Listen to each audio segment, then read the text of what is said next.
بسم اللہ الرحمن الرحیم۔ اگر کوئی مچھلیوں کو خواب میں دیکھے تو اس کی مچھلیوں کی تعبیر عورتیں ہیں۔ اگر مچھلیوں کی تعداد معلوم ہو تو وہ عورتیں ہیں، اور اگر گنی نہ جائیں تو وہ مال غنیمت ہے۔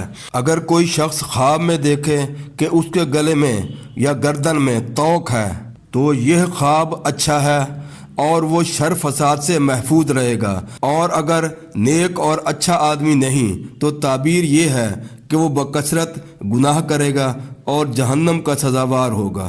خدا تعالیٰ اپنے فضل و کرم سے اپنی پناہ میں رکھے۔ اگر کسی نے خواب میں دیکھا کہ وہ ہاتھی پر سوار ہے، اگر رات کا خواب ہو تو وہ منافع والے کام کا مالک ہو جائے گا۔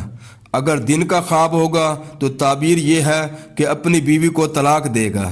جس شخص نے نبی پاک صلی اللہ علیہ وسلم کی خواب میں زیارت کی تو یہ نیکی کی بشارت ہے، اور اس شخص کے سے نیک اعمال سرزد ہوں گے۔